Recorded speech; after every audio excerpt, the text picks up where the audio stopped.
I'm Chaz Kalenda, and I'm running to be the next Rhode Island Attorney General. I practiced law for the last 16 years, 12 of them in the office of the Attorney General, so I have the knowledge and experience to do that job at a high level. I'm not here to fight for a political agenda. I'm not here to fight for a special interest. I'm here to fight for the rights of every Rhode Islander, no matter where you come from or no matter what your background is. I'll need your votes on September 13th for the primary election and November 8th for the general election. If you have any questions about where to vote or how to vote, please contact your local Board of Canvassers or the Secretary of State's office or website. I'm not running to be just another politician. I'm running to be a public servant who can serve as a much-needed check and balance on the state of Rhode Island to root out the corruption both inside and outside of our system. We need your support. You can visit my website at chas4ag.com to learn more about me, donate, or volunteer your time. I'm Chaz Kalenda, and I approve this message. To take home the Golden Gloves, you've got to put in the work, and you've got to be tough as nails. Ashley Kalis was driven to achieve. Today, Kalis is still fueled by that same hope, grit, and determination. A mother of 3 school-aged boys and successful business owner who ran testing and vaccination sites across the state. Kalis is the fighter Rhode Island needs right now because it's time for a change. Ashley Kalis for governor.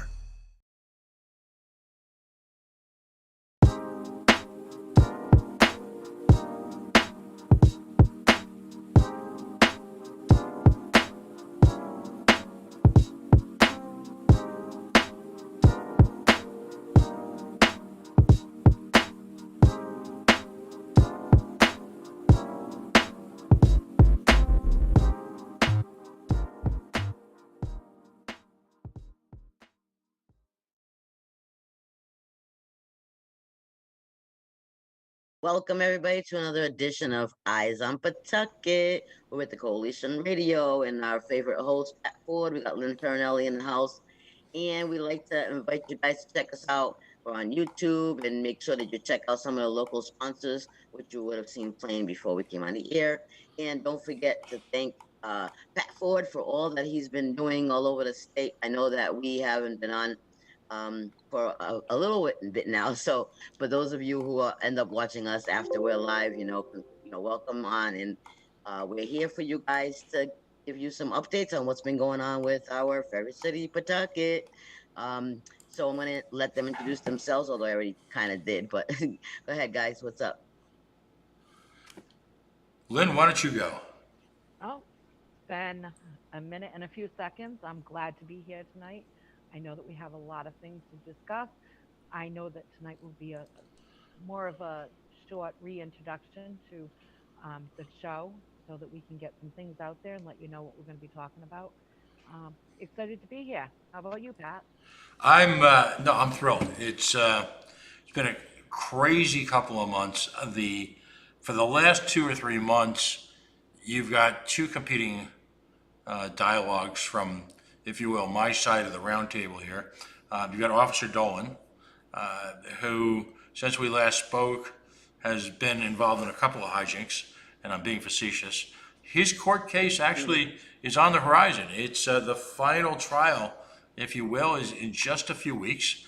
I want to point out, I covered, incredibly enough, it was an offer by the state for just a 5-year sentence for essentially attempting to kill a young man. That, by the way, is on video, and by the way, is, I don't know, words failed me on that one. I have a video of me chasing the Attorney General's prosecutor out the door because the clear fact is I'm not sure if a young man of color would have been given the same opportunity to take that 5-year sentence on what potentially could be, in the extreme, a sentence of more than 40 years.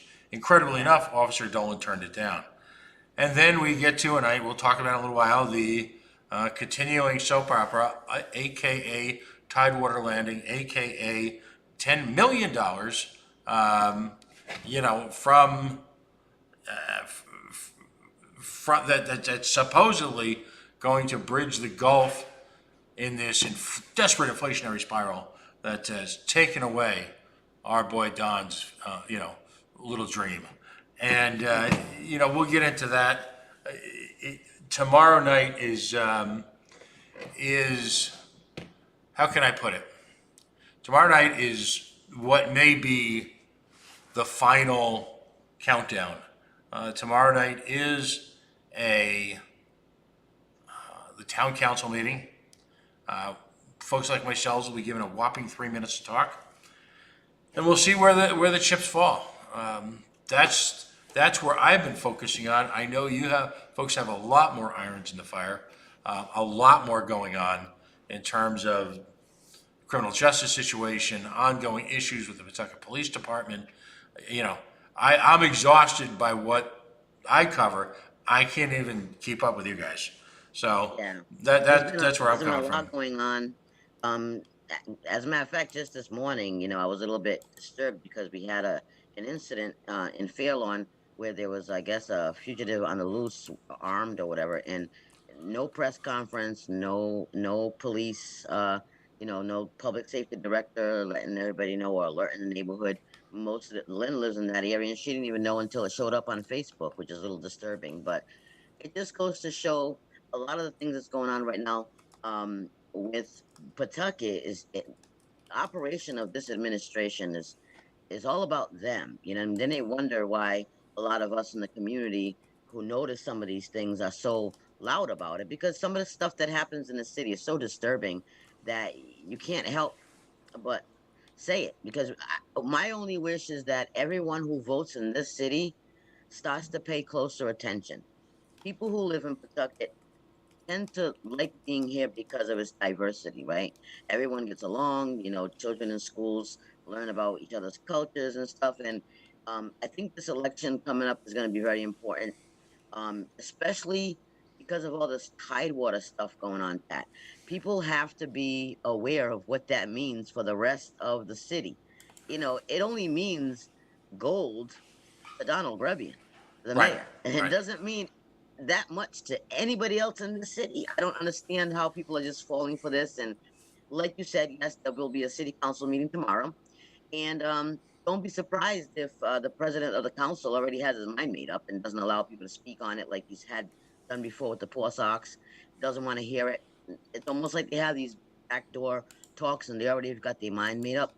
Um, my main point to the community right now, and anyone of every background, of every culture in the city, needs to pay attention. We need to have a mayor that is more into diversity of the city and respects it. Not only acknowledges it, but has to respect it. And the city has to start to reflect all of us. Just like the Pawtucket, the Poor Sox. You were there maybe all of the hearings. So was Lynn. A lot of people who didn't pay attention to any of that and didn't go to the hearings wouldn't have heard what I had said. I'm going to continue to say it. We should not have anything in this city where taxpayers are going to have to fund it if we can't use it. If we can't use it the way that we want to use it, we shouldn't be funding it.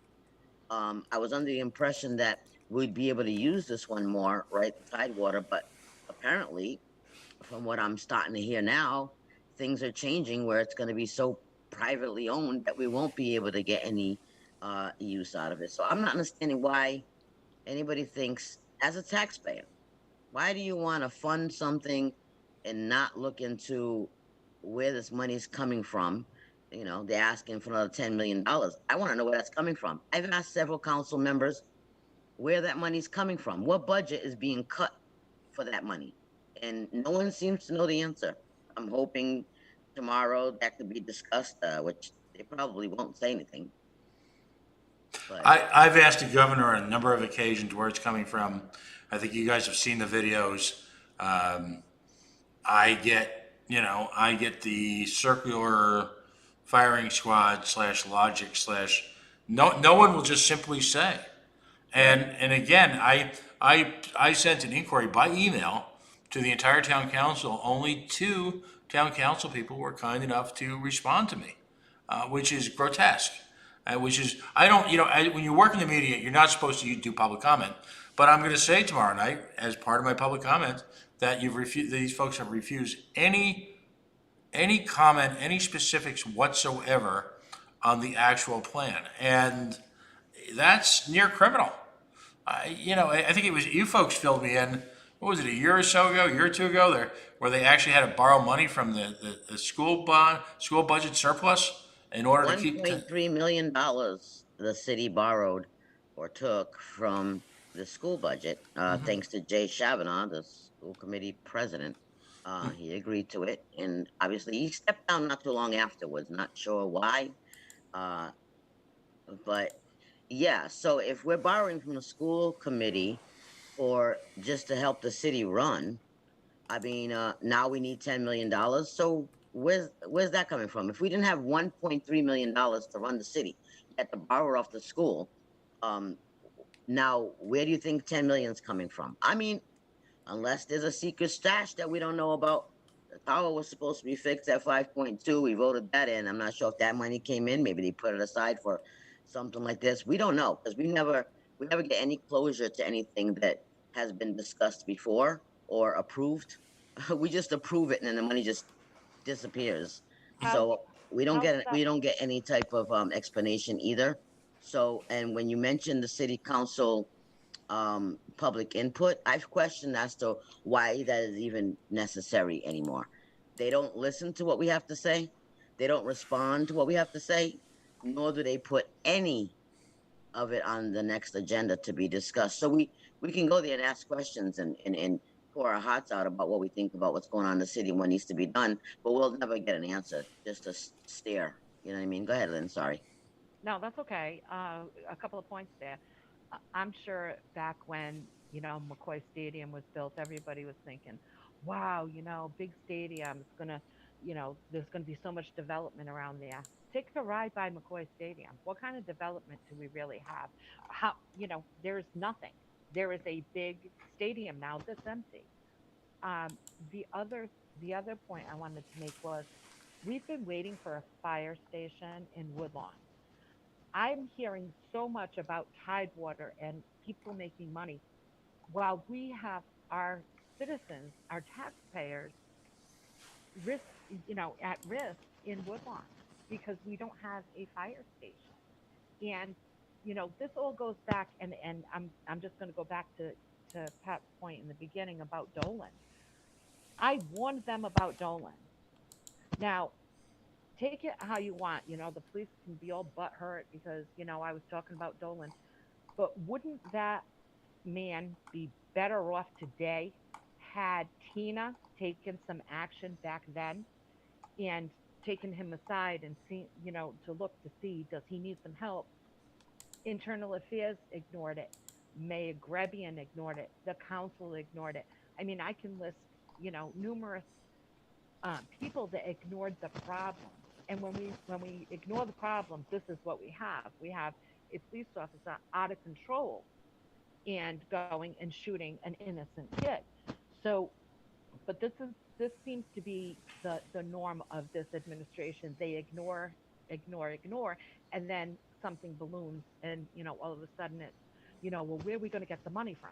Well, they've been taking money from different budgets for a long time now, and Don Grebian can say all day long that he inherited problems, but we have to remember he was on the council previous to becoming mayor. So, he voted for these things, these inherited problems. He was he was right there. He saw it right in front of his eyes. Why didn't he do anything when he was on the council?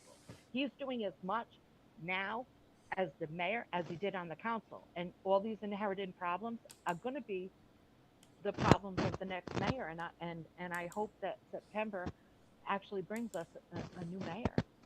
And let me just add to that real quick. Not only are the voices of the community leaders ignored here in the city, what's very disturbing is that as a minority female community leader in the city, I'll say that I've heard so many people of every different background, of every different culture, of every different color say, hey, if you guys want a voice in the city, why doesn't somebody run? Why don't you get a minority to run? Why don't you get a Cape Verdean to run? So we do. We now have two Cape Verdeans sitting on the council. And guess what? They're just as ignored as we are. And that is disturbing because the more we try to help the city open its eyes up to the real problems of the real community, the more pushback we get, especially from this administration. Um, this city is majority minorities. So what's going to happen when all the minorities are paying for another project that the mayor wants, yet we don't have access to it? Our children are not getting, you know, access to go in and watch games or participate in different things that are happening. It's just very disturbing to watch, you know.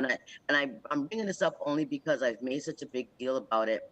Um, Overseas too with the Cape Verdean government is that when Cape Verdean delegates come to the city, the mayor refuses to have the two Cape Verdean councilmen at the table. That is the most disrespectful thing I've ever heard of. And you know what bothers me the most? The Cape Verdean taxpayers and voters in this city, who are the minority, the majority of the minority, they're not even paying attention to that. Some of them don't even know we have councilmen that are Cape Verdean, and that's sad. We have two. One is Melissa DeRosa, councilwoman at large, and the other one is Clovis Gregor, who is the councilman for the Main Street area, which is District 6. And I say Main Street area because that's how Cape Verdeans understand it, for the most part. But District 6, where we had a groundbreaking for the brand new fire station, but all of a sudden that just went silent. It's another photo op for the mayor. I don't like how they pose with him. I don't like how they allow him to show up at events and pose with minority children. But then we're getting the crumbs from the city. And we're just supposed to sit back and just, you know, keep on voting the same people in. No, I want people to wake up, wake up. We need a more diverse mayor, a mayor who respects diversity. The city is so diverse, probably the most diverse city in the state of Rhode Island is Pawtucket. And when it comes to it, it's not majority Hispanic like the surrounding areas, Central Falls and Providence. It's majority Cape Verdean. And if we don't start recognizing that and fighting for our rights to have our voices heard, it's not going to be very nice. And what I'm asking people is to realize we do have a very solid candidate this time. We haven't in the past, but this time, September 13th, we have a solid candidate that can take the city into the right direction. His name is Charlie Constantino Stratus. I've known the guy for so long. He actually helped Don Grebian win his seat. So if he helped Don Grebian win his seat, you know he can help take him back out. And that's what we need. We need people to recognize that people who like the Tidewater idea and the new stadium idea, that's great. You know, it just has to happen properly, not under the same administration. It can happen under a new administration, and it probably better for everyone. But it's up to us to put the right person in that seat to make the right decisions for us. The biggest issue we're facing right now with this, in general, in addition to the inappropriateness of Pawtucket City taxpayer funding what is essentially a private investment, is the separation of the stadium from the mixed-use development that was supposed to be the primary economic engine that was going to drive, allegedly, economic growth. Now, that's a big allegedly, but let's just put that on the back burner and discuss the separation. Now, the state funding has been moved up to get the stadium built, a stadium that will see maybe, 10, 15 soccer matches a year, all sorts of promises about the other one. And in the absence of that mixed-use development, the shopping and the affordable housing that they won't tell us what the rents are going to be, all of that, you've got a standalone soccer stadium. It's how can I put this? The current Commerce Board, and I've been to every board meeting for the last 4 or 5 months, just about every single one, and I'm going to continue to go. And they're real barn burners, let me tell you. Pretty exciting stuff going on there. But the current board, as of a few months ago, was largely Gina Raimondo appointees. And while I was never a big fan of Gina Raimondo, when I went to this board and watched some of the skill levels of the people on the board, it's pretty impressive. There's a guy named Bernie Bonanno, and he's become a little controversial lately because His sister is Helena Bonanno Folks, who's running for governor. Whatever, he's been there for a couple of years. He's a successful, and I'll say generically, investment banker. He's a big money guy who, on his own, in the private sector, in the free market, does a lot of investing at a very, very high level. Okay, and he was a gentleman who had initially voted in favor of this. So this isn't one of these, dyed-in-the-wall opponents like me. This is a guy who was on board. He voted against it at the last meeting simply because the separation of these two investments, and there's no money in the hopper for the second one, where the money was supposed to go. Simply, the numbers don't work for him as an investment. And again, here's a gentleman with a great deal of credibility. You've got this guy McNally who worked for one of the largest contracting, big-time general contractors on the planet, a company called Skanska, which most people haven't heard of, but in the world of big box projects and stadium projects and highway projects, these guys are a worldwide leader. And so he comes from a C-suite, high-level management level experience, and he brings that to the table. And he was a guy who was in favor of it early on, and then he decided that the numbers simply don't work. So this isn't just folks like me who on a philosophical level oppose taxpayer money going into these partnerships, air quotes, partnerships. These are people who are part of the Commerce Corporation, routinely approve these investments. So there's a great deal of credibility. The people who voted for it are all the recent hacks appointed by Governor McKee. And the worst case, and I don't know if you guys had a chance to see this video because there's so much going on, and that's, by the way, that's how they win, because there's so much going on. Every day is whack-a-mole in the bucket because, there's 100 different crises du jour happening, right? So this guy named Michael Solomon, a three-time, I thought too, but a three-time loser running to be mayor of Providence.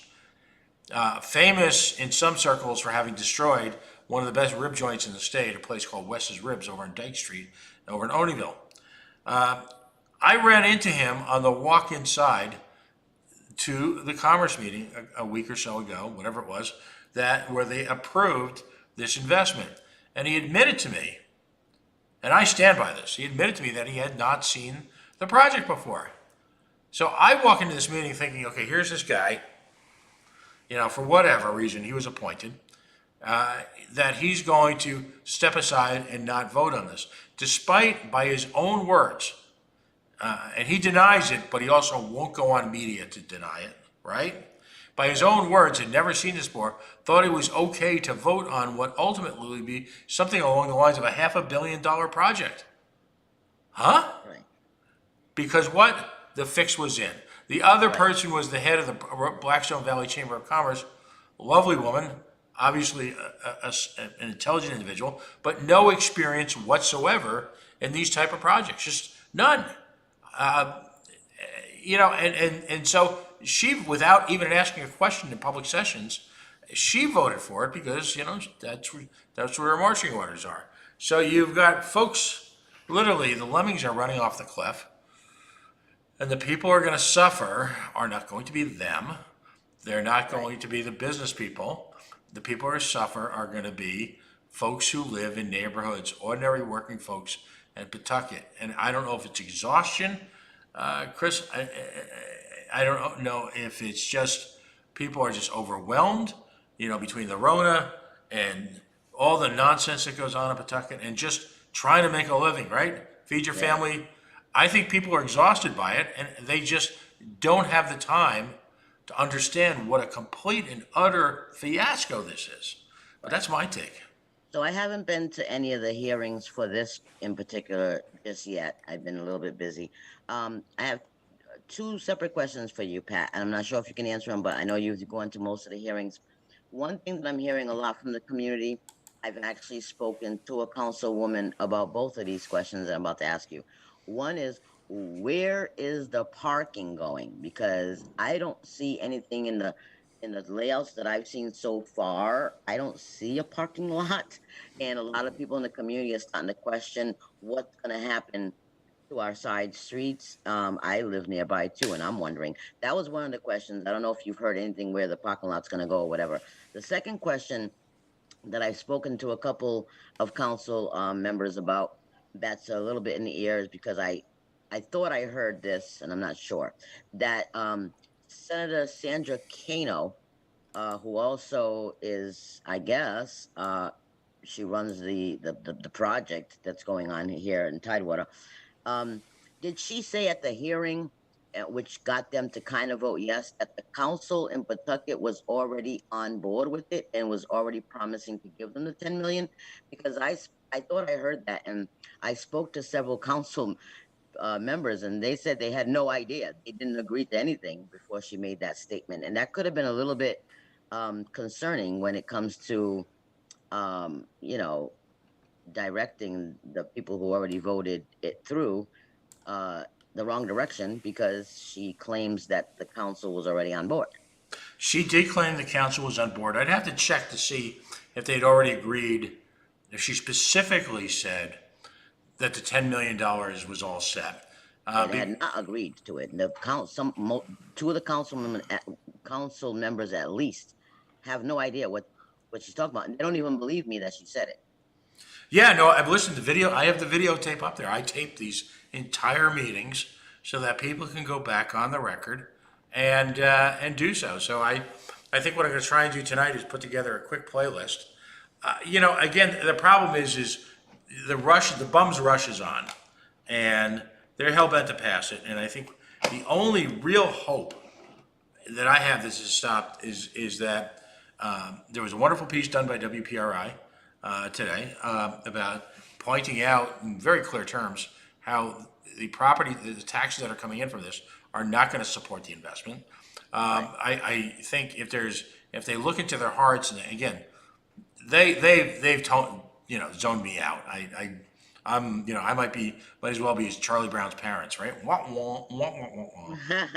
Right. They're not interested in listening to anything from me because, I'd like to think that I'm using cool logic with them and facts. They're not interested in that. They've tried to exclude me from press conferences and things like that. Oh, I'm sure. Because but going back to the other question though, did you hear anything about where the parking lot was going to be, if there was going to be one? Because that's a very big concern of the people in this area. Well, they should be. And I have the zoning planning board meeting from last year that I was at that I kind of hijacked. Because there's this concept that, and I don't know, it's going to, again, lots of vague. I finally got the package late this afternoon that was presented to the board, a week and a half ago that they've sat on. And my understanding is you're looking at some facility literally blocks away.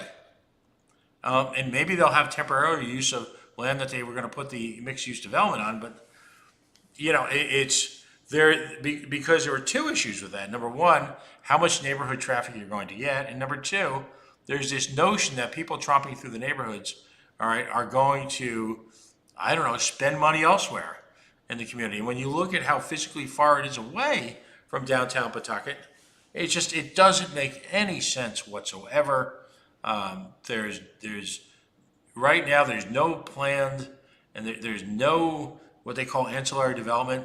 Lynn, as you pointed out early in our little conversation tonight, there's as much development on the books, as the totality of what was put up next to McCoy, which is to say none. Right. So on every level, this is a bloody fiasco. Just a bloody fiasco. And I weep for Pawtucket because, quite frankly, the people of the city deserve better, and they just do. Absolutely. It's a great town. It's a toddling town. It's a funky town. There's a lot of great stuff going on, and people manage to carve out a living, with help from people like the Elisha Project and different organizations in town, often despite the best efforts of the people who run this town. And I will tell you, a subject for another show, another time, the corollaries between Woonsocket and Pawtucket are stunning. An out of control, arrogant mayor with no connection to economic reality whatsoever. City councils that are not accountable really to anybody. And the net result is in cities like Pawtucket and Woonsocket. And Woon's a great, I've spent a lot of time in Woonsocket. I spent a lot of time on the streets in Pawtucket with people. You guys know I haunt the hoods. I just, I mean, because I love Sometimes they think we do that, but I think you're right there with us.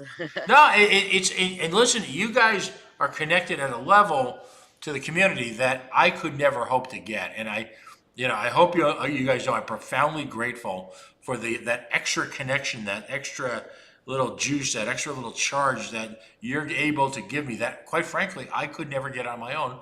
Because, let's be blunt. We talk some pretty broad truths here in the show. All right. I'm a white guy from the burbs who looks kind of like Peter Griffin meets Charlie Brown. And, if I'm not getting introduced by you folks, most people are looking at me like, excuse my language, but who the is this guy? I gotta earn my keep.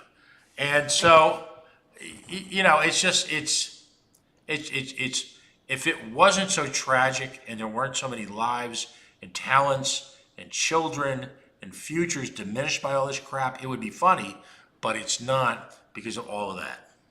Right.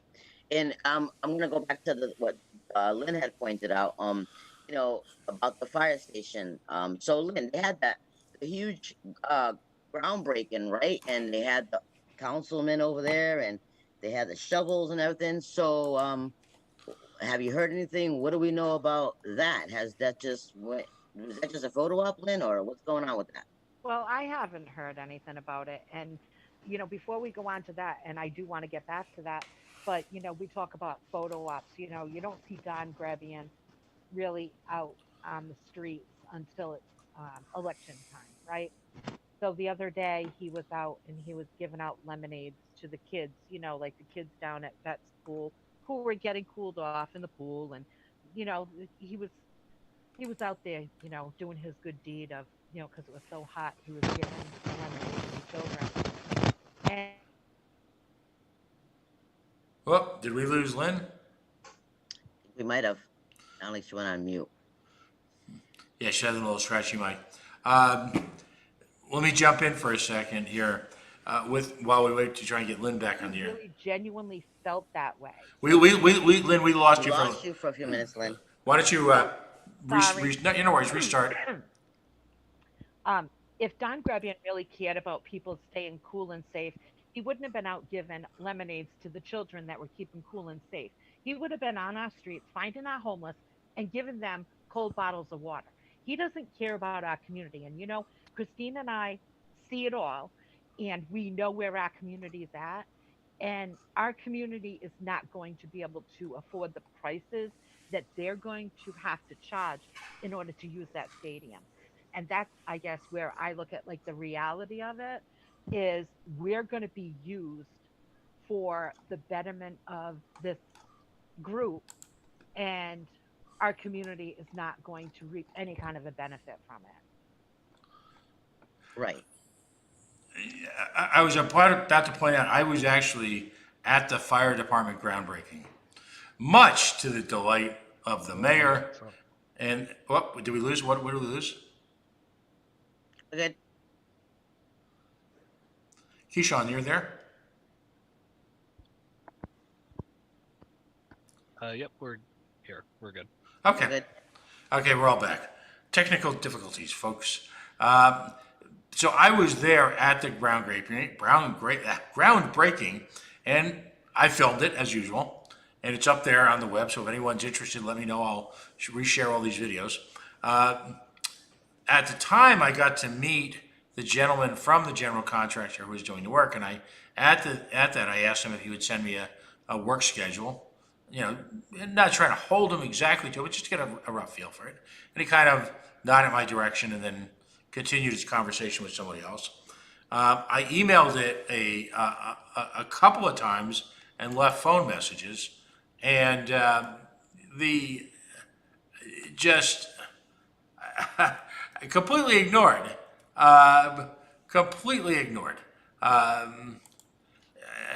to a point that it was insulting. So I sent out the mother of all APRAs to our boy Frank there. And I'm actually trying to pull it up right now so I can really give you a sense, you know, a real sense of what's going on. My APRA request, because they just simply wouldn't do it the easy way. Just send me the schedule at some point. All right. So while you're looking for that APRA, Well, I pulled up the APRA. Oh, did you? Okay. Yeah. So amongst other things, I asked for documents including but not limited to the scope of design that led to the formalization of the original request for proposal sent to organizations, copies of all bid RFP advertisements with documentation as to date and method of formal notification advertising, a list of companies that were sent the RFP as described above, the submissions in their entirety of firms responding to the RFP bid request, all written communications and notes on verbal communications that occurred between responding companies and the mayor, city council, and employees of the city of Pawtucket, all written communication and notes on verbal communications post bid submission regarding the bid submitted. All written communication notes on verbal communications regarding the groundbreaking ceremony held at Fire District 1. The construction schedule set for the project from DM Frey. That'll keep them busy, right? Nice. Yeah, you know what I thought was interesting? Since you said you were down there filming it, Pat, and you used the word insulting, which I've used several times in the last few weeks, okay? Going back again to the same thing that I was talking about earlier. It was very insulting when I watched the video. I'm pretty sure it was your video of the mayor inviting several council members there, but he wasn't too fond to have the council member, the Cape Verdean council member of that district at the event, to the point where he allowed Councilman Arujo, I believe that was there, on the podium to speak right along with him. But he did not allow the councilman of that district, Clovis Gregor, to take the podium. I don't understand why. Does he think people are not going to watch this and pick up on the racial divide that he creates in the city? It's things like that that I pay very close attention to, that I wish most people would. And when they don't, I wish most people would pay attention to what I'm saying. It's very insulting for you to have a council member that's been pushing for this fire station to be open since he's been there, and it hasn't been very long, but he's been pushing for that. And all of a sudden they have, I don't even know if he was invited or not, if he just showed up, but yeah, for him to be there and not be acknowledged dearly by the mayor, because the mayor just wants to take credit for everything. Right. The problem is that people don't understand. People need to stop voting properly. You don't vote for the guy who's only showing up for pictures. Obviously, the mayor showed up, held a shovel, took a picture, made you think he's fixing the station, because September 15th, he needs your vote. And if you're going to fall for that and vote for him because he said the fire station is going to be fixed, let me remind everyone, he has said it's going to be fixed several times.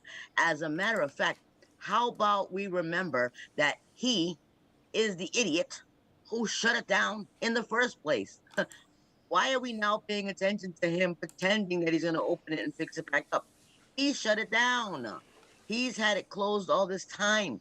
How about we vote properly and pay attention to details instead of focusing on these pictures and him posing and smiling, posing with minorities and smiling?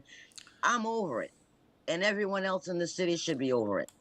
And if you are really over it, and you want someone who's actually going to fight for the right things and probably get that fire station open for real, we need to stop paying attention to the very solid candidate. I'll continue to say that. Charlie Constantino Stratus.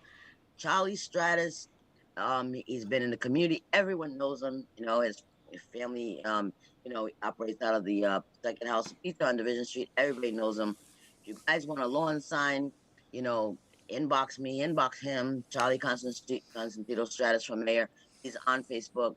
Um, I'm plugging him, and everyone else should be too, because we need someone like Charlie from the community in that city hall to make sure that every voice gets heard, no matter what color, no matter what background, no matter what culture. This is the most diverse city in the state. And if anybody does not appreciate that or respect that, then you probably shouldn't be here. I'm going to continue to say I'm not one to say, leave and all the stuff that happens and people are so rude. I'm not saying that, but people move here, people stay here because of the diversity. And if you really do appreciate and respect that, we need a mayor that's going to reflect that. And right now, that's not being reflected. It's an insult, and it's embarrassing, and it's disgusting to watch the racial divide happening in the city. I'm going to continue to say it. Everybody knows it's for real. There's a lot of people that don't like when I say that, but don't like it because the truth is so ugly that it kind of scares people. You know what I mean?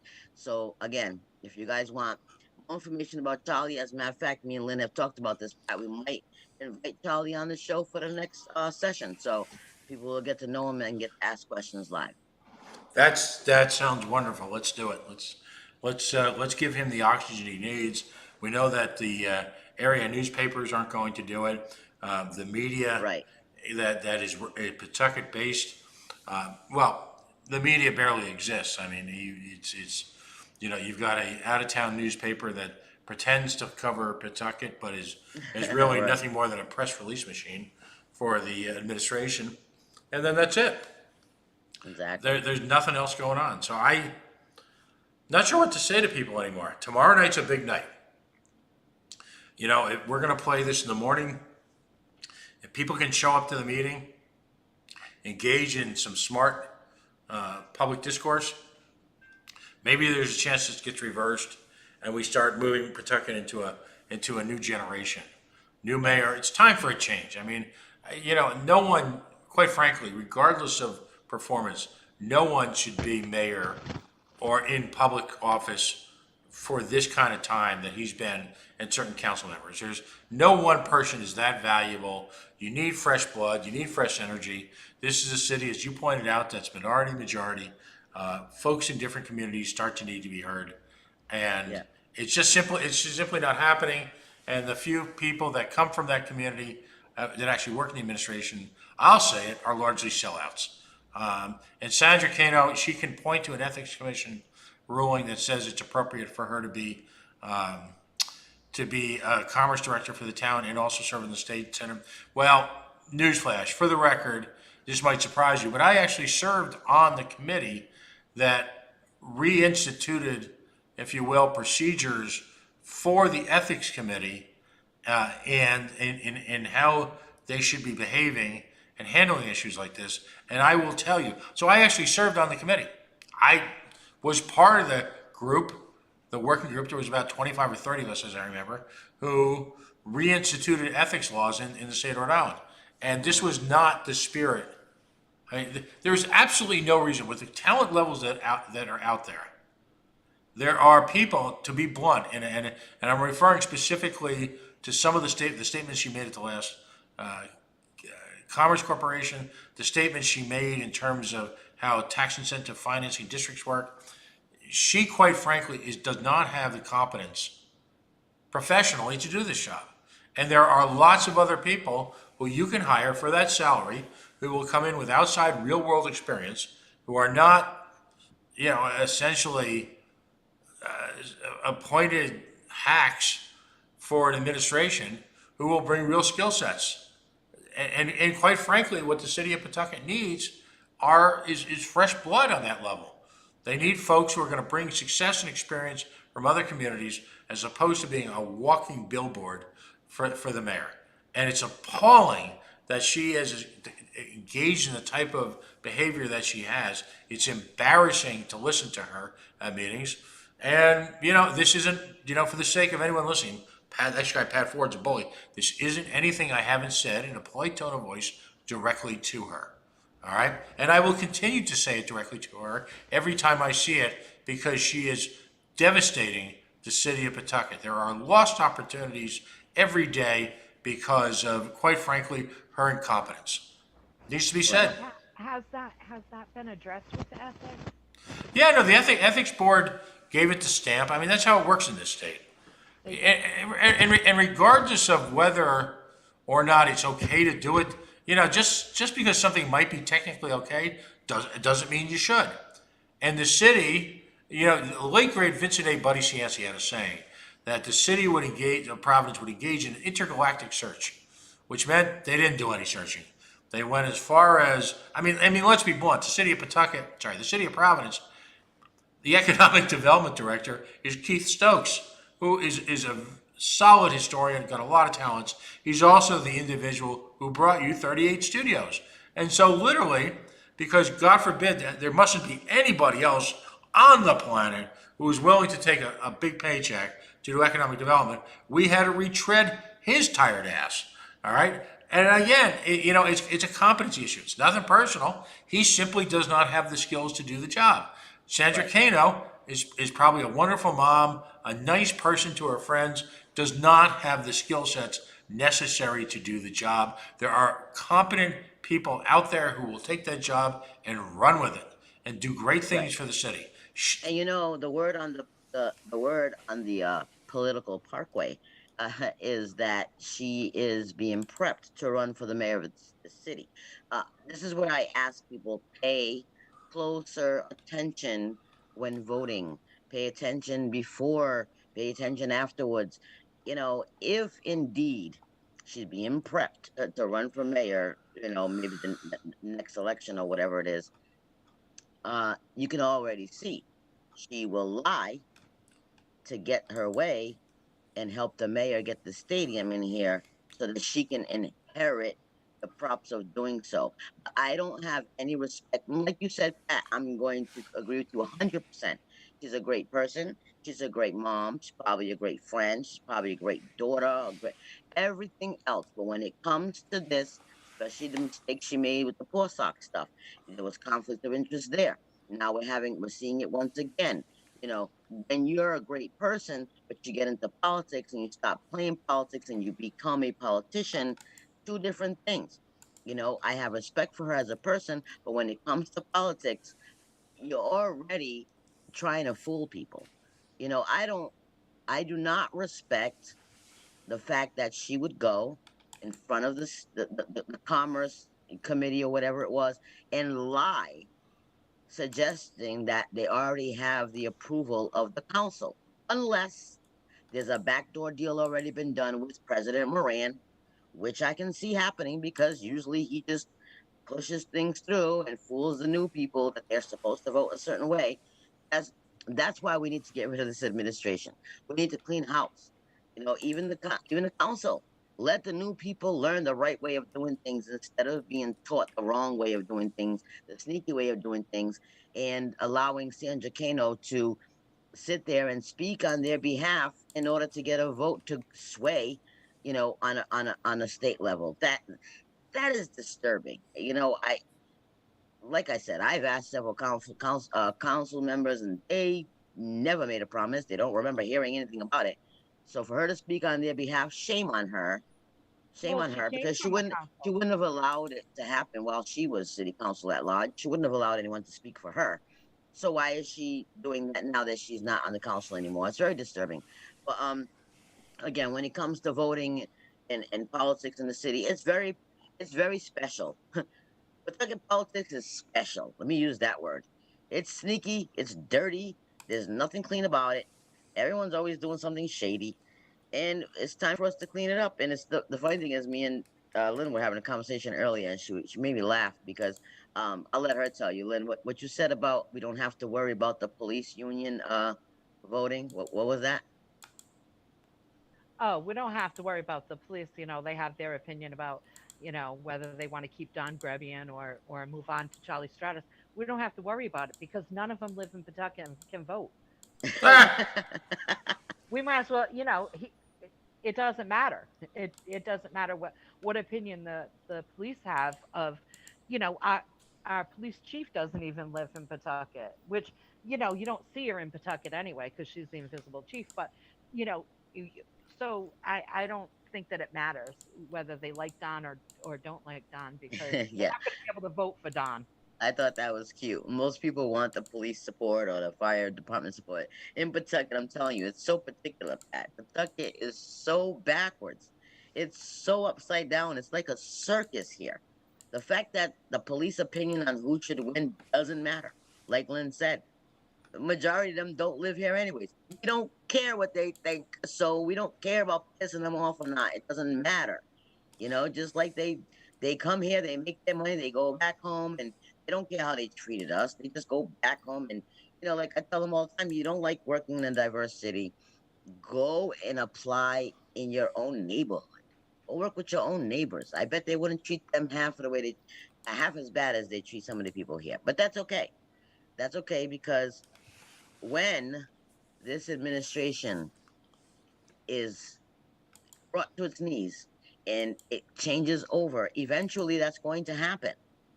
A lot of people will probably be in cuffs because so much things will be found out.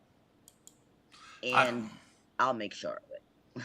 excellent. So I mean, it is what it is. It's taking a little bit longer.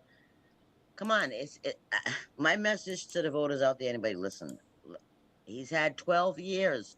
What has he done? I'm not impressed. I don't think I've never spoken to anybody in the last 12 years, although I helped him get in. I helped him gain that seat. And I did so much work in Providence for so long that I wasn't really paying attention to Pawtucket. And it wasn't until 3 to 4 years after he was already in office that I decided to focus more in Pawtucket. And when I did, I realized, wow, I helped the wrong candidate. Now, how do we undo it? So 12 years, I don't have to convince anybody. Anybody should know by now. 12 years is a long time.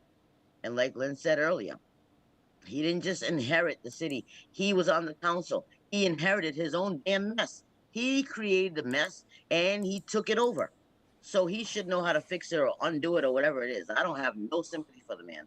And if he couldn't do nothing in the last 12 years that we can at least say we're proud of, sorry. He needs to go. Like you said, we need new blood. Charlie's new blood. His administration, I know 110% will turn this city into what we need to be more prouder of it. Excellent. So, you folks think this is a good time to break off for tonight? So that Absolutely. okay. Chris, Lynn, take us home and also mention, about tomorrow night's council meeting, how and where they can, show up and, or should, and give a little love and, make their points Go ahead, known. Lynn. I'll close it out. Okay. So if you want to go to the council meeting, it's tomorrow night. I would suggest that you're there somewhere around 6 if you want to actually engage in public input because you have to sign in ahead of time. If you just want to go and show some support to Pat, and I don't know if Christine's going to be going down tomorrow night, but go down and show the council that you're going to be asking questions, and if they're going to be making any kind of decisions, you want to make sure that they have the paperwork in hand and can answer all the questions that you might have as to where the funding's coming from and what the long-term effects are going to be with putting the stadium up without the housing, or what the long-term effects will actually be just in the stadium deal itself. The other thing, welcome back, and I know that we have a lot of things that we have discussed that we want to bring to the table. And please contact us if you have any concerns or issues. If you need to submit an APRA, which is an access to public records, um, if you need some public records, if you um, have a complaint against a police officer and you need to contact IA, Internal Affairs, if you need help with filling something like that out, contact us. We're here. We're available. Inbox us on Facebook or contact us on the Eyes on Pawtucket page or contact Pat. And welcome back, everyone. And I'm hoping that we have a really good time, exposing some of the things that really need to be exposed in this city. Excellent. and I'm looking forward to tomorrow's meeting. I might be there. A lot of things that I've discussed here. I know that the council watches. I know that they all watch your show, Pat. Some of them watch it over and over again, from what I heard. So I think they're already aware of what the concerns are. Like I said, I used to go down and do public input all the time, but I feel like it's a waste of my time, and it's more of an annoyance because you'll speak to people that look like robots. They're just staring at you. They don't interact. Which, Pat, I'm gonna tell you something funny that happened a few weeks ago. Was that I noticed at some a mother and a daughter went up to go do public input, and guess what? In all the years that I've been going to the council, I thought the rules have changed, Pat. When I ever saw the council vice president sit there and answer back to the person doing public input. He was answering them, asking questions, and I couldn't wait to go up, right? I thought the rules have changed. So as soon as I get up, I'm like, now you guys can answer our questions. That's great. And he says, no, he was just engaging with them because he wanted to explain. So they can engage, they choose not to engage. I want everyone to understand how important voting is. Your vote does matter, but it also matters when you don't do your research and you keep on voting the same clowns into this circus of a city hall. Stop doing it. If you're not sure, ask, find out, watch this show. I mean, inbox me. Watch what I'm saying. I don't know how else to tell people, but when you have council members sitting on the council, you would expect that they want to hear what we're saying, because most of them don't get out into the community to meet the communities in which they serve. None of them, they don't come out. They only come out for photo ops when the mayor invites them. Pay attention to that stuff, guys. If they don't know what's going on in your community, then they shouldn't be sitting on the council ignoring those of us who are going there to do public input. If public input is not serving a purpose, I would much rather them just get rid of it, because they're not listening to anything that's being said. They're not processing it. And when you ask them to put something on the agenda so that you can get an answer to your question the following week, no, it just disappears. It gets completely dismissed. I'm not sure what public input is about. They need to change the rules or just get rid of it. I hear you. Lynn, why don't you take us home for the night? Oh, I think you should, Pat. All right. You've been listening to Eyes on Pawtucket, the only media that matters in the bucket. Right now, at this point, when it comes to city council, I want to say fuck it, but what the hell? We'll give it a try tomorrow anyway. We'll dive right into the muck. Absolutely. Guys, don't forget to check out the Coalition Radio on YouTube.